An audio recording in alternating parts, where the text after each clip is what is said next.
난향야화에 방문해주신 마님과 선비님들 모두 감사드립니다. 그럼 재미난 오늘의 이야기 지금부터 시작해 보겠습니다. 옛날 옛적의 조선, 마을 사람들끼리의 인심이 넘쳐나던 한적하고 살기 좋은 작은 고을이 하나 있었습니다. 삼적골이라는 이름의 이 고을에는 그야말로 사람들에게 제 이름 대신 명물이라 불리우는 한 처자가 살고 있었더랬지요. 그녀의 이름은 다름 아닌 몽순으로 그녀의 발걸음 소리만 들어도 몽순이 왔음을 알아챌 만큼 고을 사람들에게는 아주 유명한 처자였답니다. 어이구, 몽순이 요거사. 또 동네방네 들쑤시면서 입 터진 참새 마냥 조잘거리고 다니려는 거요? 엄맘마, 아주머니, 입 터진 참새 마냥이라니요. 이리 어여쁜 참새가 있음 사람들이 쫓아내려고 그리들 역정들을 내겠어요? 방앗간을 참새에게 다 내어줘도 모자라지. 참말로다가 여즉 젊어 그런지 아주 힘이 넘치는구나 넘쳐. 그래, 오늘은 또 어디로 행차를 하시려는 게요? 고놈의 똥강아지 마냥 뒷공무니에 맨날 달고 다니던 장식이는 어따가 내팽겨치고 너만 다니는겨? 아니 아주머니, 제가 장식이 없으면 놀 사람도 없는 줄 아셔요? 걔는 뭐 딴 데서 열심히 일하고 있겠지요. 저는 오늘 나름대로다가 바빠서 장식이 그 멍청이랑 놀아줄 시간 같은 거 없다고요. 야, 그 소리 장식이가 들으면 아주 서운해서 오장육부가 다 아플 것인디. 장식이 그놈아가 아주 몽순이 너라면 사족을 못 쓰고 칠렐레팔렐레인디. 자아처럼 너 생각해주는 머슴에도 또 없어 요거사. 암튼간에 정신 놓고 다니면 다치니까 해집고 다니지 말고 얌전히 좀 댕겨라 응? 너희 아버지 또 걱정하게 하지 말고. 네, 알겠어요 아주머니. 아주머니도 오늘 하루 잘 보내시고 살펴가셔요. 이러한 몽순의 아비는 고을의 유일한 소금 장수로 생계를 꾸려나가고 있는 수더분하고 성품 좋은 촌부였습니다. 이 고을 저 고을 돌아다니며 장에 나가 소금을 팔고 저렴이 이문을 남기는 것으로 넉넉지 않은 살림을 악착같이 꾸려나가고 있었던 거지요. 몽순이 어릴 적 일찍이 어미를 여의고 장에 나가 장사를 하기 바쁜 아비와 둘만 지내는 것을 딱하게 여긴 고을 사람들이 저마다 도움을 주어가며 몽순을 알뜰히 챙기곤 하였답니다. 그렇게 마을 사람들의 살가운 보살핌과 염려 아래 깨발랄하고 구김살 없이 자라던 몽순은 어느덧 장성하여서도 그 성품만은 변함치 않았습니다. 아주머니, 안녕하세요. 빨래하러 가시나요? 제가 좀 도와드릴 건 있어요? 어머나, 몽순이 아니냐. 우리 집 빨래 도울 시간 있으면 너의 아버지 소금 포대나 만드는 것을 도우렴. 에이그, 저를 뭘로 보시궁. 그건 벌써 어쩌녁에 다 해나는 거려? 자그마치 50포대나 만들어 두었어요. 어이구, 원 녀석, 기특하기도 하지. 너의 아버지는 삼시세끼 먹지 않는들 너만 봐도 배가 부르겠구나. 마을의 어르신들이 뭔가를 좀 한다치면 재빠르게 손을 걷고 나서 도우려 했고 늘 인사성도 밝고 항시 웃는 얼굴로 고을 사람들을 대하니 고을 사람들은 이런 몽순을 예뻐하지 않을 수가 없었지요. 이러하니 삼적골에서는 이 말괄량이 몽순이 고을 명물로 유명했던 것이었습니다. 몽순이 유명한 이유는 또 하나, 바로 어릴 때부터 이 편단심 몽순만을 바라보며 쫓아다니는 삼적골의 해바라기 산에 장식이 때문이었지요.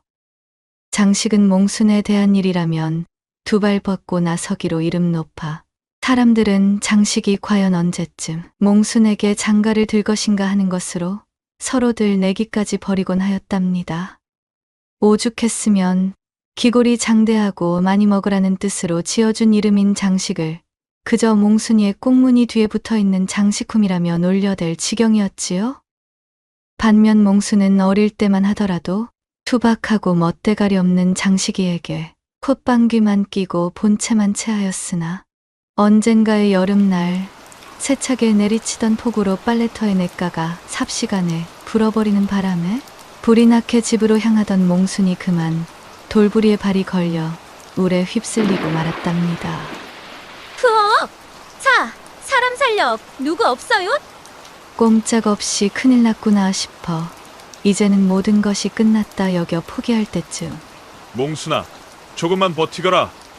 어디선가 번개처럼 장식이 나타나서는 그 훤치한 몸으로 1000번 물에 뛰어들어 가을무 뽑아내듯 투울적 몽순을 끌어내 물 밖으로 건져내는 것이었어요. 어휴, 하마터면 큰일 날 뻔했지 뭐냐. 내 안 그래도 몽순이 네가 걱정이 되는 통에 때마침 내가까지 나와보았으니 망정이었지. 그대로 떠내려갔으면 어쩔 뻔했어, 이 녀석아. 고마워, 장식아. 세상에나 그때 장식의 모습이 어찌나 듬직하고 산에답던지 이후로 몽순 역시도 제 마음 한구석에 장식을 쓸만한 사내로 낙점지어둔 상태였습니다. 지금이야 홀로 된 아버지를 떠난다는 것은 상상조차 하기 싫어 혼인 따위는 생각도 없었지만 혹여나 자신이 나중에라도 시집이라는 것을 가게 된다면 아마 모르긴 몰라도 저 장식이 놈의 색시가 되겠거니 싶었던 것이지요. 물론 새침대기 몽순이 그것을 드러내놓고 장식에게 티를 내지는 않았기에 장식은 그날 이후로도 그저 자신의 첫사랑이자 유일한 사랑인 몽순을 쫄래쫄래 쫓아다니며 일편단심의 애간장을 폭신폭신하게 태워대고 있었답니다. 그렇게 두 사람의 풋풋한 청춘도 계절을 맞아 잘 익어가는 과실마냥 점차 무르익어갈 때쯤의 어느 날 여느 때처럼 몽순이 골목길을 거닐며 종종거리는 발걸음으로 주변을 산책하고 있자니 승려복을 입은 사람이 골목 돌담길에 힘겹게 기댄 채 비틀거리며 신음하고 있는 것이 보였습니다. 어머, 괜찮으셔요? 스님, 정신을 좀 차려보세요. 이거 야단났네 정말. 어쩌면 좋아. 몽순이 깜짝 놀라 승려에게 다가가 묻자 승려가 기력이 없는 목소리로 겨우 입을 떼었습니다. 나무아미타불 관세음보살, 이거 조면에 참으로 면목 없게 되었소이다. 소승에게 물 한 잔 시주할 수 있으시겠소? 그럼요. 물론이지요. 여기서 저희 집이 그리 멀지 않아요. 자, 제 팔을 붙잡고 일어나세요. 몽순은 승려를 부축하여 제 집까지 인도하였습니다. 이윽고 집으로 도착한 몽순은 재빨리 부엌으로 뛰어들어가서는 물과 간단히 요기할 수 있는 쑥개떡 몇 점을 들고 나왔지요. 스님, 여기 이거라도 좀 들어보세요. 골아 있는 뱃속에 달랑 물만 넣는 것보다는 쇠한 기력을 조금이나마 끌어올려줄 거예요. 참으로 고맙소이다. 본디 소승이 불도의 귀한 이래로 여러 집으로 시주를 다녀보았으나 매몰차게 거절당하고 곡기가 끊겨 이런 몰골이 되었거늘 보살님처럼 이리 융숭이 대접해 주신 분은 또 처음입니다. 그려. 융숭하다니요. 그런 말씀 마셔요. 형편이 넉넉지 않아 드릴 것이 이 정도뿐이라서 오히려 제가 다 민망합니다. 몽순에게 물과 떡을 받아든 승려는 목과 입을 축이며 허기와 갈증을 가다듬었습니다. 그리하여 어느 정도 기력을 회복한 승려가 문득 몽순의 얼굴을 유심히 바라보더니 무언가 고민에 빠진 표정이 되고 말았지요. 왜 그러세요? 아직 어디가 불편하신가요? 몽순의 물음에 승려는 잠시 하늘을 올려다보고는 알아들을 수 없는 말을 중얼거렸습니다. 전기를 누설하는 죄 가볍지 아니하나? 내 이렇듯 자비를 베푼 보살님을 그냥 모른 채 지나칠 수는 없는 노릇이구나. 스님, 어찌 제 얼굴을 그리도 빤히 바라보시면서 혼잣말을 하고 계신답니까? 무슨 말씀을 하시는지 잘 모르겠어요. 이윽고 승려는 결연한 표정이 되어 몽순에게 말했습니다. 보살님께서 부처의 마음으로 저를 도와주셨으니 제가 한 가지 조언 아닌 조언을 드려봐도 괜찮겠소? 아유, 그럼요. 당연합니다. 헌데 스님, 그 조언이라는 것이 무엇이지요? 보살님께서는 일찍이 모친을 여의지 않으셨소? 어머, 그걸 어떻게 아셨어요? 역시 그렇구려. 조면의 입장에 이런 말을 드리기는 못하나 작고하신 어머님께서는 그저 자연의 이치대로 저승을 향하신 것이 아닌 것으로 사료됩니다. 보살님의 집안에는 지독한 지박귀가 달라붙어 이대로 놔두다간 아버님마저도 위험하실 판이오. 승려의 말을 들은 몽수는 소스라치게 놀라버렸습니다. 아니, 그게 무슨 말씀이세요? 그것이 참말인가요? 그럴 수는 없어요. 아버진 제 남은 모든 것인데 아버지마저 없으면 저는 살 수 없는 걸요. 승려는 잠시 고민 깊은 눈으로 생각에 잠겼습니다. 그리고는 힘겹게 말을 이어나갔어요. 아버님이 뭘 하시는 분이시오? 저희 아버지는 소금 장수를 업으로 하고 계세요. 소금을 떼와서 장터에 나가 팔고 계시지요. 뭐라? 소금. 소금이라. 방금 소금이라 하시었소이까. 과연 보살님께서 두루덕을 쌓고 지내니 살 길이 이미 열려 있었구려. 보살님, 지금부터 소승의 말을 유념하여 들어주시오. 승려는 마치 천기라도 누설하는 표정으로 조심스레 주변을 둘러보았습니다. 그리고는 도통 이해하지 못하겠다는 표정을 하고 있던 몽순의 귀에다 대고 작은 소리로 몇 마디를 흘려주기 시작했습니다. 아이 참, 남사스럽게. 정녕 이렇게까지 해야 한다는 말인가? 하지만 스님께서 몹시도 조심스럽게 일러준 말씀이시기도 하니 이거야 원, 어디 가볍게 흘려들을 수가 있어야지. 어둑어둑 해가 걸리고 있는 시간, 스님에게 비밀스러운 조언을 전해 들은 뒤 집에 홀로 돌아온 그녀는 장사용 소금을 담았던 해진 지푸라기 포대 몇 구러미를 들고 소금 창고 안에서 홀로 씨름하고 있었습니다. 그러니까 스님께서 말씀하시길 소금을 담아두었던 이 지푸라기 포대로 고쟁이를 만들어 항시 입고 있으면 지박귀 때문에 닥칠 커다란 애군을 방지할 수 있다 하시다니 참으로 요상한 일이야. 이렇게 훌쩍 커버린 나이에도 그런 망측한 것을 입고 지내야 된다니. 조금 부끄러운 것은 어쩔 수 없지만 그래도 아버지가 위험할 수 있단 말을 듣고도 가만히 있을 수는 없지 않겠느냔 말이지. 소금 포대로 사용했던 지푸라기로 고쟁이를 만들어 입어야 한다는 다소 엉뚱하기 짝이 없는 스님의 귀뜸을 들은 몽수는 민망함과 망측함에 발글에 얼굴을 붉히고 말았습니다. 허나 승려가 일러준 섬뜩했던 경고에 조심하여 나쁠 것은 없다 여긴 몽수는 아비의 안위를 걱정하며 포대를 열심히 뜯어 고쟁이 모양으로 삶기 시작했습니다. 시간이 흘러 장터에 나갔던 몽순의 아비가 집으로 귀가했을 때에는 고쟁이 서너 개가 그럴듯하게 완성되어 있었지요. 뒷간으로 달려가 입고 있던 속옷을 방금 삼은 고쟁이로 갈아입고 나온 몽순이 반갑게 아비를 맞이하러 나갔습니다. 어이구, 우리 똥강아지 몽순아, 혼자서 집 잘 보고 있었느냐?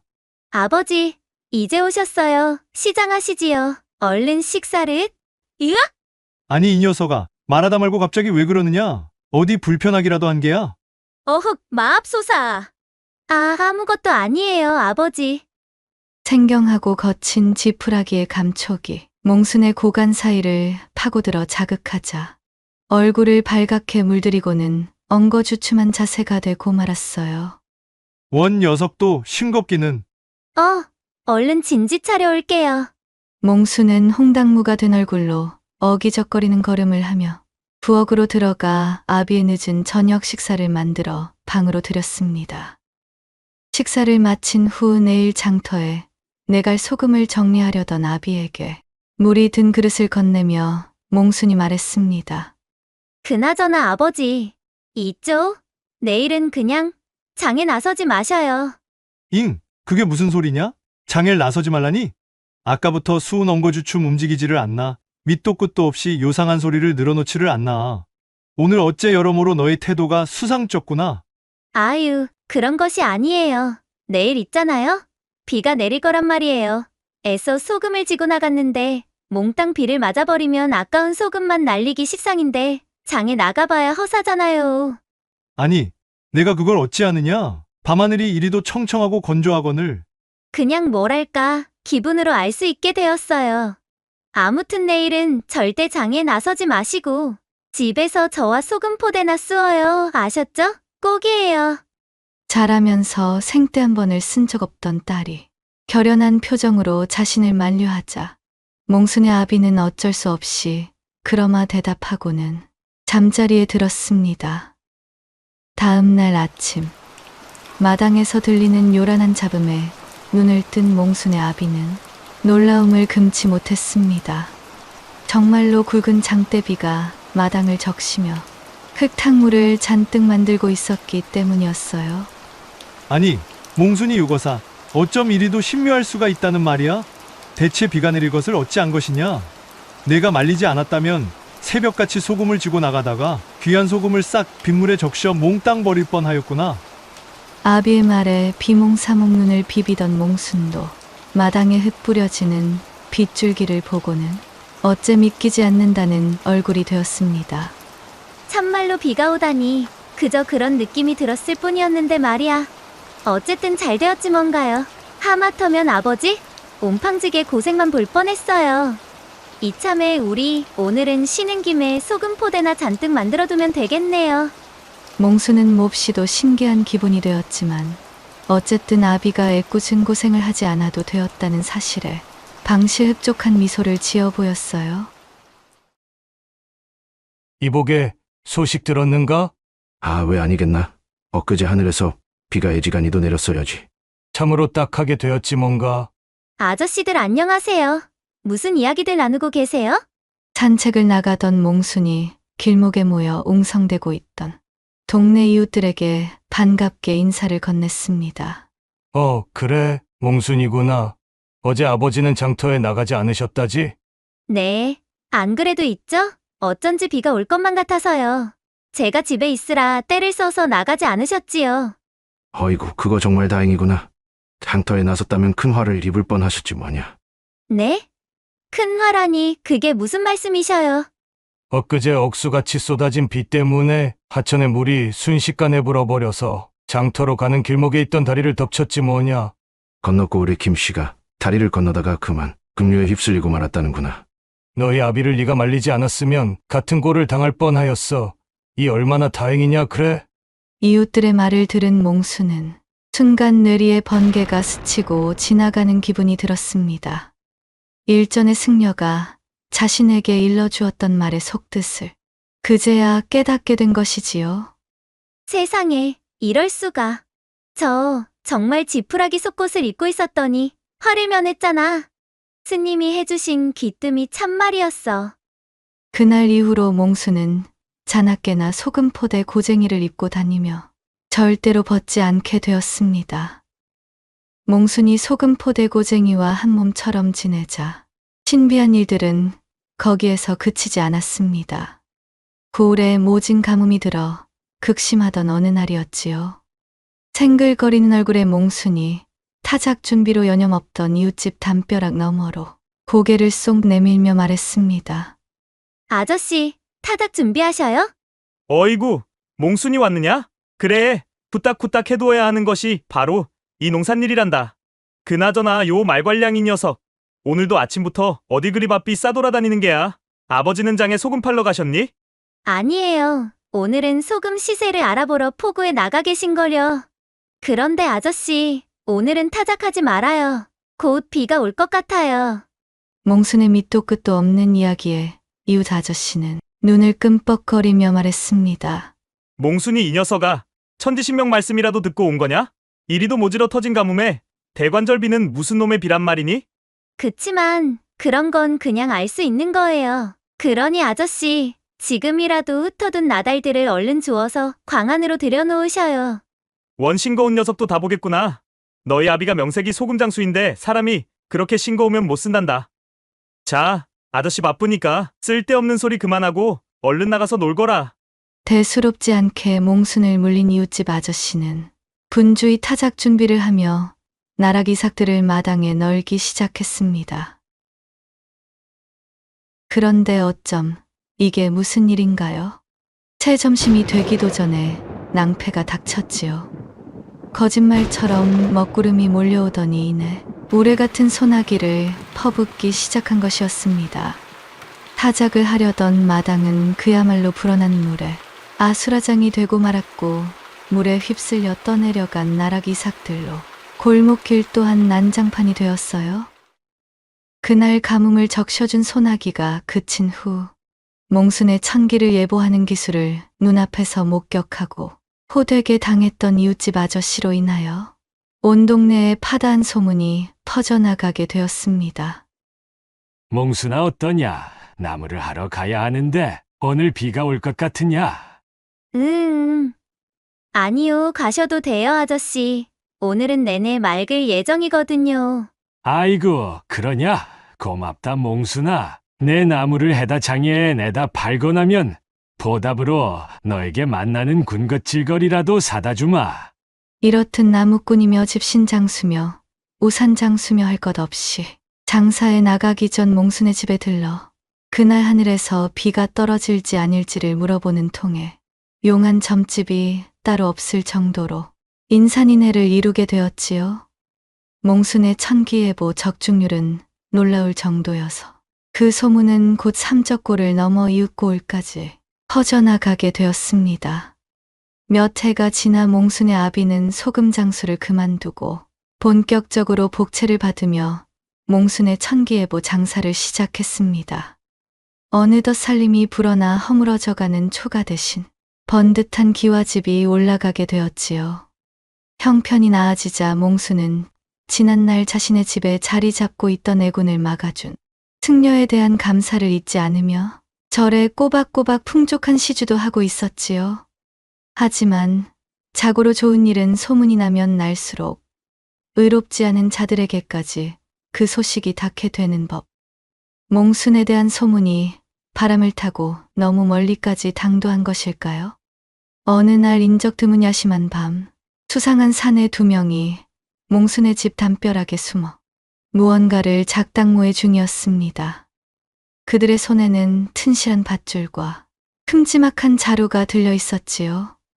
그들은 다름 아닌 건너골에서 몽순의 풍문을 듣고 찾아온 저작거리 왈패들이었습니다. 몽순을 보쌈해 가서는 돈벌이 용도로 삼기 위해 야음을 틈타 당도한 몹쓸 작자들이었어요. 이윽고 소리 없이 담벼락을 넘은 그들은 노련한 솜씨로 지체 없이 몽순의 방을 찾아내었습니다. 세상 모르고 잠에 골아떨어져 있던 몽순을 일순간에 덮쳐 빠르게 입을 틀어막고는 말했습니다. 얌전히 따르지 않으면 이 집안 모두를 요절내고서라도 끌고 갈 것이니 잠자코 있는 것이 모두의 안위를 위해 좋을 것이다. 무슨 말인지 알겠느냐? 몽순은 아닌 밤중에 그야말로 날벼락이 떨어져 눈앞이 캄캄해졌지만 그 순간에도 만약 이들이 자신의 아비를 해하기라도 할까 걱정이 되어 큰 저항을 하지 못하였습니다. 자, 지체 말고 어서 여기를 벗어나자. 요 계집만 이용해 먹으면 우린 금방 큰 부자가 될 수 있을 것이야. 그들은 밧줄로 몽순을 묶어 큰 자루에 집어넣고는 어깨에 들쳐매고 쏜살같이 주랭랑을 쳐버렸습니다. 다음 날 몽순의 집은 벌컥 난리가 났습니다.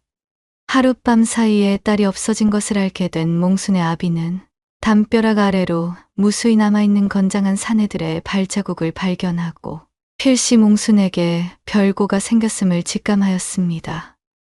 아니, 아저씨, 뭐라고요? 몽순이가 간밤에 사라져버렸다니 대체 그것이 어인 말씀이십니까요? 소식을 들은 장식 역시 하늘이 무너진 듯한 표정을 하며 온 동네를 쥐잡듯 들쑤시면서까지 몽순의 행방을 쫓기 시작했어요. 그렇게 두 사내가 온 고을을 이잡듯 샅샅이 뒤져가며 사라져버린 몽순의 행방을 애타게 수소문하기에 이르렀지요. 소식을 접한 고을 사람들도 한마음으로 몽순을 찾기 위해 발벗고 나서주었답니다. 하지만 모두의 노력에도 불구하고 소득 없는 시간은 야속하게만 흘렀고 몽순의 행방을 찾아내는 일은 허사로 돌아가고 말았어요. 몽순의 아비는 식음을 전폐하다시피 하며 필사적으로 딸을 찾기 위해 동분서주하였고 소식 없고 기약 없이 헤매기를 오래 반복하다 그만 기력이 쇠하여 몸져 눕고 말았습니다. 부처님, 천지신명님, 용왕님, 기와집이고 비단 오시며 모두 필요 없습니다.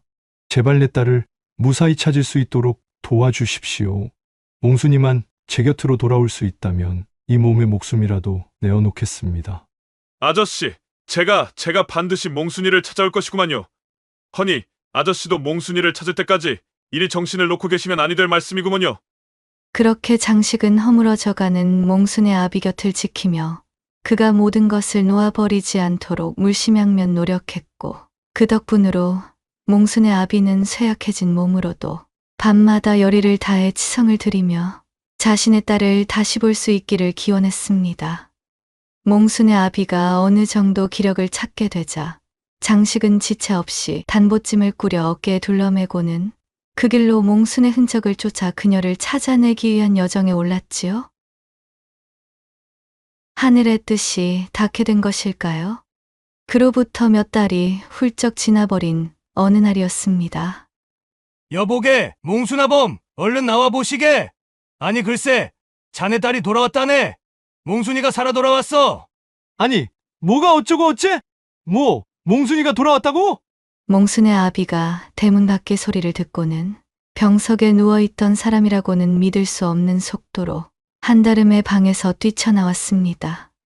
마당에는 한껏 꼬질꼬질하여 초췌해진 몽순이 소식을 듣고 모여든 고을 사람들의 환대를 받으며 서 있었지요.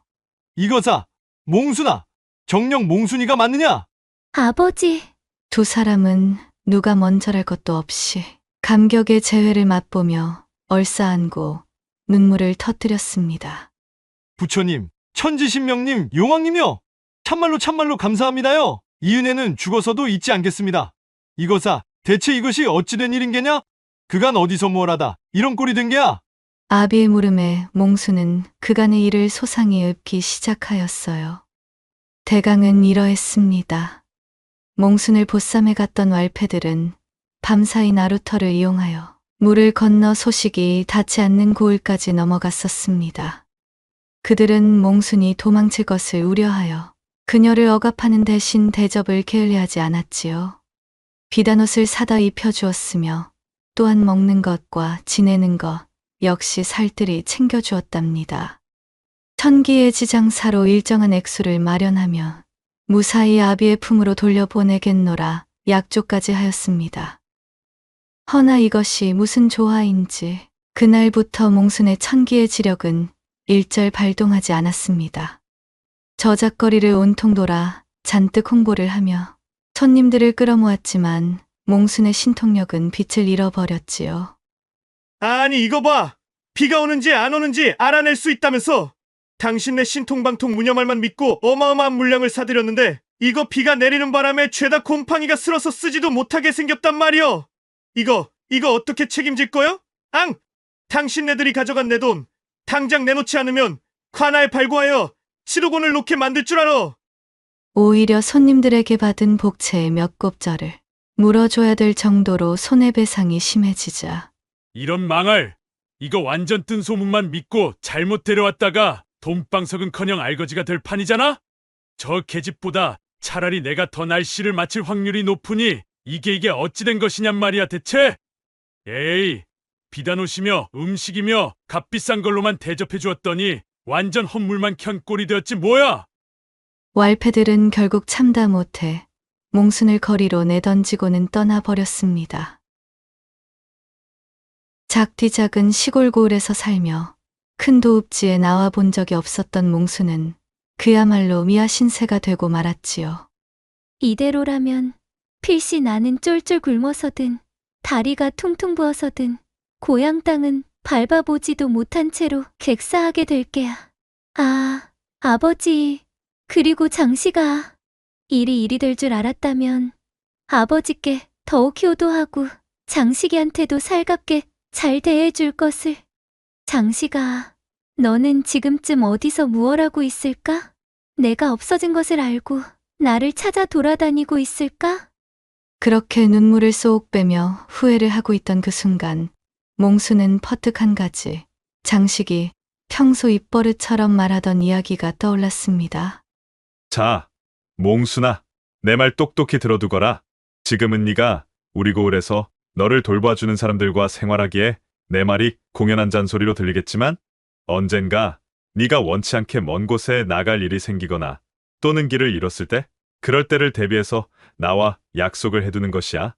내가 장돌뱅이 생활을 잠깐 하며 보부상들에게 전해받은 일종의 지혜인데 혹여나 도무지 돌아갈 방법도 모르겠고 까마득할 때면 사람들에게 물어 관아에 신고하거나 치안을 담당하는 포도청 또는 해당 동의 하급 관원에게 도움을 요청하거라. 그마저도 어려울 때는 방문이나 차부를 작성하여 게시하는 방법도 있단다. 관아에서 실종자의 인상착의, 이름, 나이, 잃어버린 경위 등을 적은 방문이나 차부를 작성하여 사람들이 많이 다니는 물루나 장터의 입구, 관아 대자보 혹은 큰 길 등에 붙여두지. 이것을 본 사람들이 제보를 하도록 유도하는 게야. 아니면 사람들에게 물어 그 인근 지역의 가장 큰 주막에 들러서 그곳에 일하는 사람들에게 너의 인상착의를 남겨놓는 것도 좋은 방법이야. 어떻게든지 너의 흔적을 곳곳에 남겨두는 것이 중요해. 이유가 뭐냐고? 네가 없어지면 내가 무조건 찾으러 갈 것이니까 어디에 있건 얼마나 떨어져 있건 나는 네가 사라지면 무조건 찾으러 갈 거야. 허니 내가 너의 아주 작은 소식이라도 들을 수 있게 흔적만 열심히 남겨다오. 하면 얼마나 시간이 걸리든 내가 반드시 너를 찾아갈게. 알겠지, 몽순아? 몽수는 그제서야 자신을 아무것도 모르는 꼬맹이 취급하기에 급급하던 장식이의 잔소리가 이 현실에서 탈출할 훌륭한 동아줄임을 깨닫게 되었습니다. 그녀는 그 즉시 장식이 말한 대로 모든 방법들을 동원하기 시작했지요. 분명 장식이 자신을 찾아내 줄 것을 굳게 믿으면서 말입니다. 내가 만약 이대로 고향에 돌아가지 못하고 눈을 감게 된다면 그것 역시도 우리 집안에 들러붙어 있는 지방령 때문이겠으니 별 수 없다 이거야. 허나 말이지. 혹여나 장식이 네가 나를 찾아내 내 신세를 구제해준다면 나 그때는 정말 묻지도 따지지도 않고 장식이 너한테 시집가서 네 섹시할 거야. 평생 너한테 잘할게. 그러니까 너만 믿는다 장식아. 그렇게 물어물어 자신의 고향을 향하는 길을 찾기 시작했고 또한 기회가 있을 때마다 장식에게 자신의 소식을 남길 수 있을 만한 방법이라면 무엇이든 동원하기에 이르렀지요. 허나 그 기세 좋던 몽순의 의지도 몇 날 며칠을 연고도 없는 고을들의 저작거리를 헤매며 거렁뱅이의 꼬락서니로 근접해가자 쥐고 있던 희망의 끈을 서서히 놓게 되었답니다. 그러다 몽수는 배고픔을 견디지 못해 한 주막에 들르게 되었지요. 그리고 거짓말처럼 바로 그곳에서 전 고을에 남겨놓았던 실마리를 열심히 따라오던 장식이가 주막의 찬모들을 붙잡고 몽순에 대한 인상착의를 물어보며 안간힘을 쓰고 있는 장면을 마주치게 되었습니다. 저 바보. 진짜로 나를 찾아 여기까지 왔잖아? 몽수는 장식이의 얼굴을 보자마자 밀려드는 안도감과 더불어 그간의 피로가 한꺼번에 들이닥쳐 혼절할 것만 같았지요. 몽순아! 자신을 알아보고 허겁지겁 달려오는 장식이의 그 바보 같은 표정이 그렇게나 듬직하고 멋있을 수가 없다는 생각이 스쳐 지나가며 몽수는 까무룩 바닥에 쓰러지고 말았지요. 그리하여 자신의 일편단심 해바라기 장식품, 장식의 등에 엎인 채 긴 여정을 마쳐 제 집까지 당도한 몽수는 그간의 일들을 털어놓으며 아비에게 말했습니다. 아버지, 우리 그냥 예전처럼 지내요. 맞지 않는 옷을 입고 기와집에 살아본데 2번 다시 이런 일을 겪고 싶지는 않아요. 그래, 나와 같은 생각이로구나. 좋은 옷이며 맛난 음식이며 그게 다 뭐냐? 내가 돌아왔으니 이제 아무것도 상관없고 그 무엇도 필요 없단다. 그리고 아버지, 나 장식이가 아니었으면 필경 어딘지도 모르는 고을에서 객사했거나 어딘가로 끌려가 노비처럼 살고 있었을 거예요. 내 목숨 장식이가 구한 거니까 나 이제 그만 장식이한테 시집가서 장식이 섹시할래요, 아버지. 그 말을 들은 몽순의 아비가 연신 끄덕였고 또한 옆에서 겸연쩍은 표정으로 서 있는 장식이의 두 손을 꼭 부여주며 연거푸 감사의 말을 전했지요. 자신의 딸을 살려주어 더없이 고맙다며 그를 사위로 맞아들이게 되었습니다. 몽순과 몽순의 아비는 다시 한번 서로를 부둥켜 안고 뜨거운 눈물을 흘렸습니다. 한바탕 호된 총극을 겪고 난 뒤로 몽순의 아비는 마음을 정리하고 다시 소금 장수 일을 시작하였습니다. 몽순 역시도 기와집을 올리기 전 자신의 조촐한 행색으로 돌아갔지요. 다만 바뀐 것이 있다면 이제는 집에서 혼자 아버지를 기다리던 철부지 처녀가 아니라 어엿하게 장식과 혼례를 올려 지아비가 있는 아내가 되었다는 점이었습니다. 두 사람의 혼인 생활이 하도 깨가 쏟아지던 판국에 고을 사람들은 그럴 거면 왜 진작에 혼인하지 않았냐며 따가운 눈총들을 쏘아대었답니다. 그렇게 몽순이 새벽부터 일을 하러 나서는 장식을 힘껏 껴안으며 입맞춤까지 하여 배웅한 뒤 집으로 돌아와 밀린 집안일을 끝내려던 차였어요. 아니, 이것이 아직도 집에 남아 있었네. 창고 한켠에서 자신이 항시 몸에 착용하였던 소금 포대 고쟁이를 발견하고 집어든 몽수는 옛 생각에 잠겨 피식 웃고는 그 길로 입고 있던 속옷을 벗어던지고 소금 포대 고쟁이로 갈아입었어요. 어머, 이 뻣뻣하고 거슬거슬하고 망측한 감촉이라니. 참으로 그립고도 오랜만인 감각이로구나. 어쩐지 옛 생각이 나네. 몇 해 전의 향수와 그리움에 젖어 몽순이 킥킥거리던 바로 그때였습니다. 그녀의 고간을 감싸고 있던 소금포대 고쟁이가 벼랑간 눅눅하게 가라앉더니 곧이어 몽순에게 몹시도 익숙하던 촉감을 선사하기 시작하는 것이었습니다. 아? 그제서야 몽순은 모든 것을 알아차릴 수가 있었답니다. 오랜 기간 소금에 절어 빳빳하게 솟아있던 지푸라기 재질의 소금포대 고쟁이가 비가 오기 전 습도에 반응하여 숨이 죽고 눅눅해지며 몽순이 예민한 감각으로 그것을 감지하여 그간의 천기를 알아차릴 수 있었던 것이었지요. 몽순을 데려간 왈패들이 몽순을 융숭이 대접한답시고 속꽃마저 좋은 비단품으로 갈아입힌 것이 그녀의 신통력 아닌 신통력을 잃게 만든 원흉이 될 줄은 어느 누가 알았겠어요. 몽순은 그만 맥이 빠져 바닥에 엉덩방아를 찍고는 깨아르르 웃으며 말했습니다. 결국 예지력도 신통력도 아니었어. 그저 스님 덕에 얻게 된 길조를 소중히 대한 덕분이었을 줄이야. 몽순은 그날 이후 돌아온 예지력, 아니 고쟁이력을 발휘하여 고을 사람들에게 무료로 천기의 보를 나눠주었고 그리하여 몽순의 고향에서는 사람들의 풍족한 웃음이 끊이지 않았다 전해지는 후문과 함께 난향야화의 11번째 이야기 보따리는 여기서 마무리하겠사옵니다. 난향야화에 방문해주신 여러분 어떠셨는지요? 이야기의 끝까지 함께 해주셔서 너무나 감사드립니다. 부디 다음 이야기로 찾아뵐 때까지 간에두루 평안하시길 바라겠사옵니다.